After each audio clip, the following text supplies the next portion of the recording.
പൂരിശിനാമല്ല തായ്വരയിൽ ഏറ്റുമാരത്തിൻ ശിഖരങ്ങളിൽ കണ്ണൂരുട്ടി പക്ഷിയെ നിങ്ങൾ ത്വാനബിയുടെ റൗള കണ്ടു. അങ്ങനെ ടൈം പാസ്സാക്കാൻ വേണ്ടി വന്നതാ. ദേഷ്യമൊന്നും പിടിക്കണ്ട കേട്ടാ, ഇവനിക്കുന്ന വേറെ പണിയൊന്നുമില്ലേ. ശരിക്കും പറഞ്ഞാൽ എല്ലാവരും ബിസിയില്ല, ഞാനും ബിസിയില്ല. പക്ഷെ ഞാൻ വിചാരിച്ച് എനിക്ക് കുറച്ച് ഇങ്ങനെയല്ലോ ഒരു സമയം കണ്ടെത്തിയിട്ട് ഇതൊരു വല്ലാത്ത മൊഞ്ചാട്ടാ. നാളെ എന്താ വീഡിയോ ഇടണ്ടേ, ഏത് വിഷയമാണ് പറയണ്ടേ എന്നൊക്കെ എല്ലാ ചിന്തയിലല്ലേ ഈ ഓർമ്മയിലല്ലേ ഇങ്ങനെ കഴിഞ്ഞു പോവുക. കാരണം കുറേ പേര് പൈസൻ്റെ വേക്കിലും ബിൽഡിങ്ങിൻ്റെ വേക്കിലും അതിൻ്റെ വേക്കിലും ഇതിൻ്റെ വേക്കിലും ഞാനും അങ്ങനെയൊക്കെ ആയിരുന്നു. ഇപ്പം അതല്ല ഞാൻ വിട്ട് ഒരുപാട് കാൽക്കുലേറ്റ് ഞാൻ ചെയ്ത് നോക്കി. എൻ്റെ ജീവിതത്തിൽ വിധിനെ വിശ്വസിക്കാത്ത ഒരു കാലം ഉണ്ടായിരുന്നു എനിക്ക്. വിധിയില്ല, എല്ലാം ഞങ്ങൾ ചെയ്യുന്നതാണെന്ന് പറഞ്ഞിട്ട് അങ്ങനത്തെ ഒരു തരം ഒരു വിശ്വാസത്തിൽ അങ്ങനെ പോയിനായിരുന്നു. പിന്നെ എനിക്കിപ്പം മനസ്സിലായി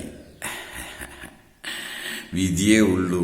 കാരണം ഒരുപാട് കാൽക്കുലേറ്റ് ചെയ്തപ്പോൾ കാൽക്കുലേറ്റ് മുഴുവനും തെറ്റിയപ്പോൾ പിന്നെ എനിക്ക് മനസ്സിലായി വിധിയാണ്, വിധി. അങ്ങനെ ആ വിധിയിൽ എന്താ പറയുക, ആ തിരമാലൻ്റെ കൂടെ അങ്ങ് നീന്തുക. ഇപ്പോൾ തിരമാലിനെ അതിജീവിപ്പിക്കാൻ വേണ്ടി പോയേക്കുമ്പോൾ ഒരുപാട് പണി കിട്ടി ജീവിതത്തിൽ. കോടിക്കണക്കിന് ഉറുപ്പിൻ്റെ കടക്കാരനായി. ഒരുവിധം കടലും വീടി, ഇനി ഒരുപാട് കടലുണ്ട്. ഇൻഷാ അല്ലാഹ് വീടണം. മരിക്കുന്നതിന് മുമ്പ് എന്തായാലും ഞാൻ വീടും ഇൻഷാ അല്ലാഹ്. ഒരു പോസിറ്റീവ് തിങ്കിങ് മാത്രമേ ഉള്ളൂ, നെഗറ്റീവ് തിങ്കിങ് ഒന്നുമില്ല. ഉമർ ഖത്താബ് റളിയല്ലാഹു അൻഹു ഒരു പ്രാവശ്യം ജഡ്ജായിട്ട് കോടതിയിൽ ഇങ്ങനെ ഇരിക്കുമ്പോൾ ഒരു വാദപ്രതിവാദം ഉണ്ടായിരുന്നു, ഒരു കേസ്. അപ്പോൾ ആ കേസിനോടനുബന്ധിച്ച് ഉമർ ഖത്താബ് ചോദിക്കുകയാണ്, ഈ വ്യക്തിയെ അറിയുന്ന ആരെങ്കിലും ഉണ്ടെങ്കിൽ എഴുന്നേറ്റ് നിൽക്കുന്നു. അതിലൊരാൾ എഴുന്നേറ്റ് നിന്നിട്ട് പറഞ്ഞ്, ഇയാളെൻ്റെ അയൽവാസിയാണ്, ഞാൻ 10-25 വർഷമായിട്ട് അറിയുന്ന മനുഷ്യനാണ് എന്ന് പറഞ്ഞു. അപ്പോൾ ഉമർ ഖത്താബ് ചോദിക്കുകയാണ് അവിടുന്ന്, ഇയാളായിട്ട് സാമ്പത്തിക ഇടപാട് നിങ്ങൾ ചെയ്തിട്ടുണ്ടോ? ഇല്ല. ഇയാളായിട്ട് 2 ദിവസം യാത്ര ചെയ്തിട്ടുണ്ടാ? ഇല്ല. ഇയാളായിട്ട് 2 ദിവസം കടന്നുറങ്ങിയിട്ടുണ്ടാ? ഇല്ല. അന്നേരം പറഞ്ഞു, നിങ്ങൾക്ക് ഇയാളെ പറ്റിയിട്ട് അറിയില്ല, നിങ്ങളവിടെ ഇരിക്കുമെന്ന് പറഞ്ഞു. അപ്പോൾ ഒരു വ്യക്തിയെ നമുക്ക് മനസ്സിലാക്കണമെങ്കിൽ 3 കാര്യത്തിലാണ് മനസ്സിലാക്കുക.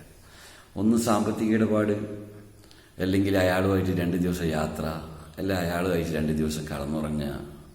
ഈ 3 കാര്യത്തിൽ നമുക്കൊരാളെ അറിയാമെന്ന് പറയാൻ പറ്റും.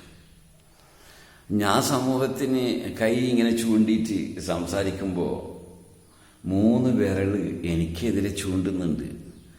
ആ ചൂണ്ടപ്പെടാൻ കാരണക്കാരൻ ഞാനാണെന്ന് എനിക്കറിയാം. ഒരുപാട് പോരായ്മകൾ എൻ്റെ ജീവിതത്തിൽ സംഭവിച്ചിട്ടുണ്ട്. അതുകൊണ്ടാണ് ഞാൻ എൻ്റെ പേര് വിഡ്ഢി, പമ്പര വിഡ്ഢി എന്ന് പറഞ്ഞത്. ഞാൻ എൻ്റെ മുമ്പത്തെ വീഡിയോയിൽ ഞാൻ പറഞ്ഞിട്ടുണ്ട്. ഓക്കെ, അതെല്ലാം അവിടെ കേട്ടെ. പിന്നെ നമുക്കിപ്പം മഴക്കാലത്ത് ഒരു ഭക്ഷണം ഞാൻ പറഞ്ഞു തരാം.